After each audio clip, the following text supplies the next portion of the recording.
esse. O relatório é de 3 de julho de 1997. O Foro de São Paulo e a teoria unimundista. Vocês já ouviram falar no Foro de São Paulo? E olha a data da denúncia. 8 de setembro de 1994. A inteligência só foi se debruçar sobre isso em 97. Mas desde 94 já tinha gente denunciando. Vamos dar um zoom aqui. Em julho de 94, o Movimento de Solidariedade Ibero-Americano, o MSIA, com endereços no Rio de Janeiro e em Porto Alegre. Esse movimento tem duas pessoas, eu já falei deles várias vezes, que fazem parte. Um é o Lourenço Carrasco, que é o autor do Máfia Verde, e o outro é o Geraldo Luiz Lino, que é amigo do Lourenço, também é coautor do Máfia Verde. Ambos foram perseguidos pela turma da Globo, quando eles começaram a fazer denúncias sobre a WWF. Não sei se vocês sabem, um dos filhos do Roberto Marinho foi diretor da WWF no Brasil. Eles tiveram uma batalha intensa com a turma da Globo. Aí você vê, né? Olha o que essa turma costumava denunciar. Agora você entende porque a Globo tentou perseguir essa galera. Mas enfim, eles publicaram um informe especial em 94, em anexo, Lula e o Foro de São Paulo, agentes do imperialismo unimundista, para ser vendido e distribuído aos amigos ao custo de uma URV, podendo ser adquirido pelos telefones, está lá. Segundo a publicação, encontra-se em marcha um movimento para a implementação de um federalismo unimundista, uma verdadeira ditadura internacional sob a égide da ONU. Desde 2022 até agora, de 2022, nem vamos voltar muito no tempo, quantas vezes o Lula falou que precisávamos de uma nova governança global e que pelo menos no âmbito de meio ambiente, né, de clima, quem sabe a ONU podia dar ordens de cima para baixo. Olha como são as coisas, né? Que baita coincidência, né? Parece que o Lula é globalista desde criancinha. Para criar e manter essa conjuntura, é indispensável o uso de organizações, né, criminosas ou não, como o Foro de São Paulo, que tem entre seus membros mais importantes o Partido dos Trabalhadores Brasileiro e o seu candidato presidencial Lula. Selecionam-se abaixo alguns tópicos contidos no documento. O fórum constitui uma verdadeira trilateral, né, que toca o terror, organizada pelo Partido Comunista de Cuba, integrada pelo antigo movimento guerrilheiro da Organização Latino-Americana de Solidariedade, o OLAS, e da Tricontinental, e por adeptos da teologia da libertação marxista. Em 1994. O Enéas, gente, ele era amigo desse pessoal. O Enéas conhecia esse pessoal. Tanto que, depois de um certo tempo, não, depois de um certo tempo não. Existem várias palestras do Enéas onde ele cita, por exemplo, os estudos. Fala muito do Lyndon LaRouche, que é o cara que estudava sobre assuntos similares, não sobre o Brasil, mas era um professor lá dos Estados Unidos, que ele fundou a revista Executive International Review.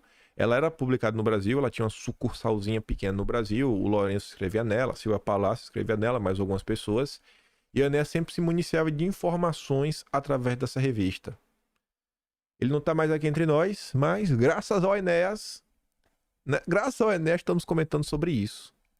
As oligarquias em causa desejam que tais líderes e tais partidos ascendam ao poder em seus países para, com sua incompetência administrativa, fazerem ruir os edifícios institucionais e os cimentos culturais cristãos do subcontinente ibero-americano, pré-condições para a implantação de um federalismo unimundista para facilmente ser instalado o governo mundial da ONU. Peraí que isso aqui tá profético.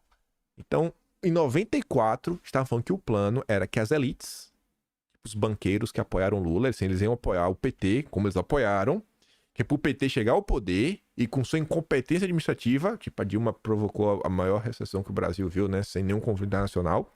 Então, assim, a Dilma quebrou o país, e o PT conseguiu ruir com os edifícios institucionais, sim, a gente viu, nossa senhora, os cimentos culturais cristãos, nem precisa falar, é só ver como tá o Brasil hoje em termos culturais, essa parceria do PT com a Rede Globo. Meu Deus do céu. 1994. Imagina o desespero dessas pessoas tentando acordar seus vizinhos, amigos, gente, acorda, olha o que estão fazendo. Né? Vocês são malucos. Vocês são malucos. 30 anos depois, onde estamos nós? O PT, apesar de toda a sua maquiagem, é o partido responsável pela efetivação de uma alteração radical nas relações política e social brasileira. 30 anos atrás.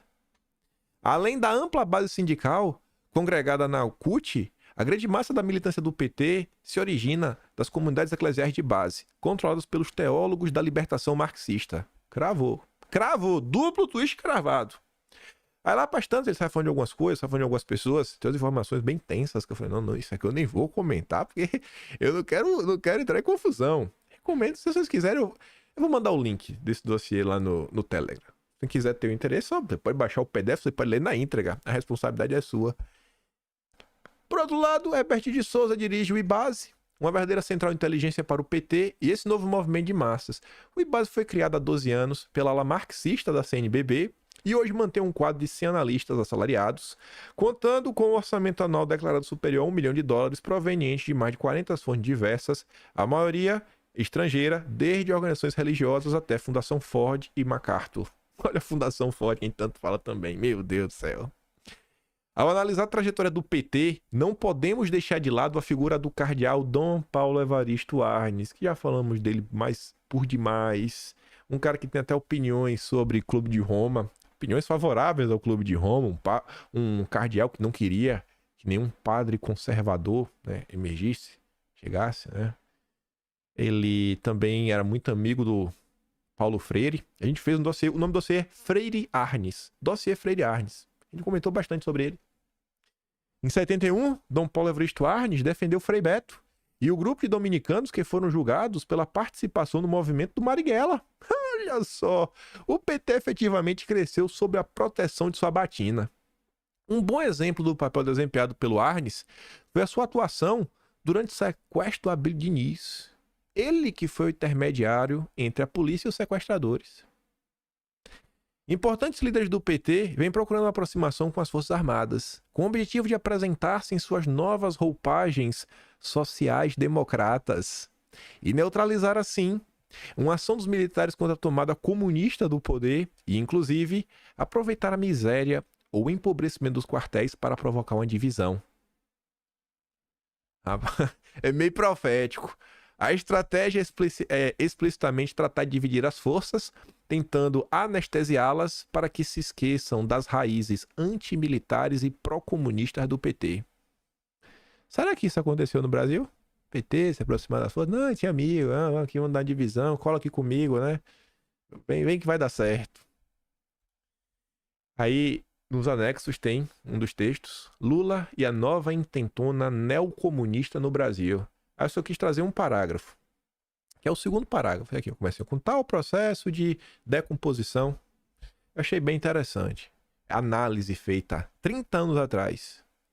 Tal processo de decomposição se expressa nitidamente no desmoronamento das instituições nacionais, vítimas da corrupção desenfreada que se alimenta de um sistema no qual o sentido de justiça foi eliminado.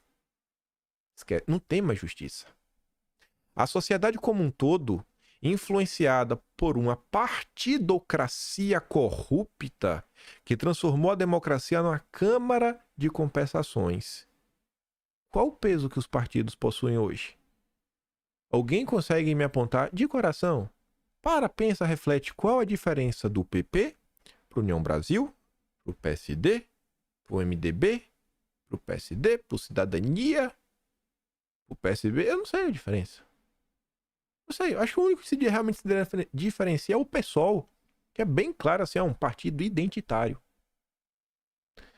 Começa a descer um mundo robesiano no qual, por um lado, se encontra uma minoria de indivíduos cada vez mais egoístas, que buscam a perpetuação de seus privilégios a qualquer custo, contra tudo e contra todos, ao passo que uma imensa massa de marginalizados constituem as vítimas dos que alimentam o ódio social e a luta de classes. Assim, As políticas neoliberais, impostas indiscriminadamente sob o governo do Collor, alimentam o crescimento da besta comunista oculta nas fileiras do Partido dos Trabalhadores sob as batinas maculadas dos teólogos da libertação marxista. Neste caso, os neoliberais e os marxistas se revelam como duas faces da mesma moeda. Acho que a gente conhece isso como teatro das tesouras, né? Os neoliberais, a turma social-democrata, Tucano e os marxistas, que hoje, inclusive, estão juntos, Lula e Alckmin. Nossa Senhora! 30 anos atrás. 30 anos atrás. Esses são os verdadeiros problemas do Brasil. Tem que se debruçar sobre essas mudanças profundas, mudanças culturais, mudanças na educação. Tem que dar um jeito de acabar com esse dinheiro internacional que entra no Brasil e promove essas mudanças. Porque nesse texto, tá falando do Soros. Lembre que todos esses dossiês eu cheguei lá por causa do Soros. Eu não vou trazer a parte do Soros. Não vou trazer.